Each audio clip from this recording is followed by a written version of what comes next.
ஒரு ஊரில் ஒரு இளவரசி இருப்பாங்களாம். அவங்க வந்து எப்படின்னா கூந்தல் அழகி அப்படின்ற ஒரு ஸ்டோரி தான் அது.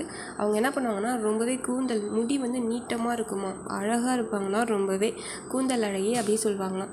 அதனால் என்ன பண்ணுவாங்க, அந்த இளவரசியை வந்து என்ன பண்ணுவாங்கன்னா அஞ்சு பேர் வந்து என்ன பண்ணுவாங்கன்னா ரொம்பவே சின்சியராக அவங்கள விரும்புவாங்களாம். எப்படின்னா 5 பேருக்கும் என்னென்னா அவங்க ஆசையை நிறைவேற்றுறது மட்டும்தான், மற்றபடி வேறு எதுவுமே கிடையாது. அவங்க எந்த ஒரு ஆசை கேட்டாலும் உடனே நிறைவேற்றுறது அவங்க ஆசையும். அப்போ வந்து அந்த இளவரசி என்ன பண்ணுவாங்கன்னா அவங்க கூந்தலில் வந்து தலைக்கு வந்து என்ன பண்ணுவாங்கன்னா ஒரு அழகான முத்து மாலை மாதிரி தன்னோட தலைக்கு வந்து வைக்கணும் அப்படின்னு ஆசைப்படுவாங்களாம். என்னதான் இருந்தாலும் ஒரு நாட்டு இளவரசியாக இருந்தாலும் முத்து மாலையை போய் யாராவது தலைக்கு வைக்க ஆசைப்படுவாங்களா அப்படின்னு சொல்லிட்டு அதை வந்து ரொம்பவே இதுவாக சொல்லிட்டு இருப்பாங்களாம். ஏதாவது சொல்லுவாங்க அப்படின்னு நினச்சிட்டு ரொம்பவே எப்படி சொல்கிறது, வைக்கலாமா வேணாமான்னு யோசிச்சுட்டே இருப்பாங்களாம்.